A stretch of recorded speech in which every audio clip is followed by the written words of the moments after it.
How can we prepare ourselves practically and withstand the temptation to accept the mark of the beast? What do we need to focus on right now so that we can be training ourselves for the times that lie ahead? Hi, I'm training to be an end-time survivor by listening to the truth with an open heart and learning what it takes to live a radical Christian life. As you know, the mark of the beast is coming, and there will be a strong temptation to accept it, because without it, we won't be able to buy or sell. This has huge implications for us, and we need to face up to those implications and start making significant changes right now. So here I'm going to share with you 5 key practical preparations that we can make right now to strengthen us for the difficult times ahead. The first practical preparation I want to share with you is learning to live with less, learning to live on less. You see, the whole world is constantly heading in the direction of accumulating more stuff. The majority of people on TV, in the magazines, movies, they all promote the idea of endless consumption, to accumulate. The American dream, which is now the entire world's dream, is to have a bigger house, a new car, more clothes in the cupboard. It's always about having and accumulating more for oneself. But Jesus teaches us the opposite. He says, don't store up treasures here on earth, store them up in heaven. So we want to go in the opposite direction to where the world is heading, and we want to learn to live with less. One of the benefits of living with less is that we realize just how much we already have.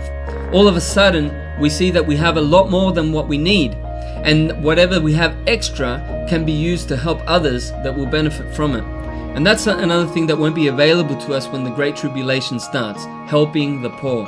There isn't going to be the same opportunity to help with people's material needs without taking some serious risks. And the reality is, if you're not using your material wealth right now to help other people in need, then you're probably not going to do it during a time of great persecution.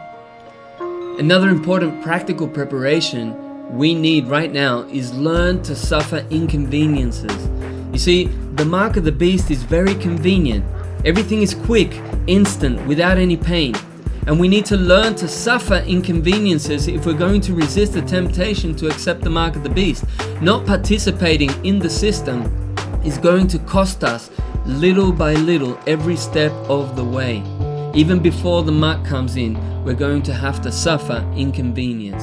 And this relates to the next point I want to share, which is learning to go at a different pace. See, the world is always trying to do things faster. New technology helps us to do this a little bit more with each new development. We can travel at higher speeds, we can cook quickly, wash faster, and communicate rapidly. And all of this generates an ever greater need for acceleration. Now, a lot of technology was supposed to help us have more time to do important things, but for the majority of us, it only ends up generating more work and more stress. So in order to resist the system, we have to pause. We have to pause and make space for God and time for people. We need to have this space to be able to truly discover what God wants. A practical example of this are the chip transport cards that were implemented a few years ago in some countries.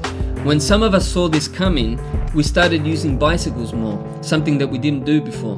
But we learned to live at a different rhythm. We learn to go at a different pace and to get used to the reality of being outside the system.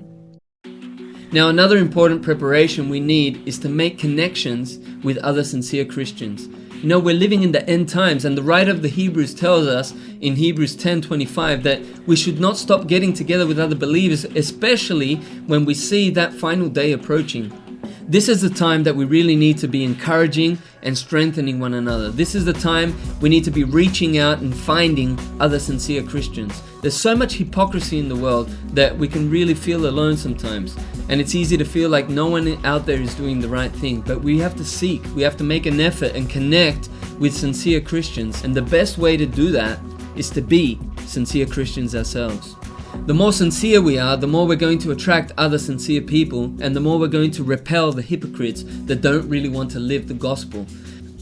So we really need to make an effort to find other sincere people.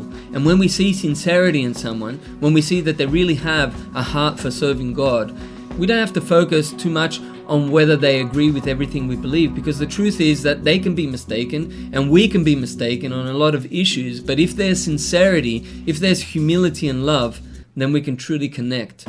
And that's a big problem that we see, that because of pride, there isn't really a sincere connection between Christians. The connections are very superficial. There's a lot of areas of disagreement among Christians, and they don't want to resolve those areas, or they seem too uncomfortable to resolve.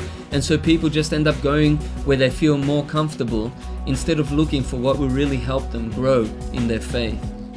Another practical thing we can do is to start spreading Jesus' message. We want to commit ourselves to living what Jesus said, to go into all the world and preach the gospel to every creature, to make disciples of all nations. And when we do that, we're going to be able to connect with other people. We're going to be able to find the lost sheep, and we're going to start to form communities with those people and strengthen each other for the end times.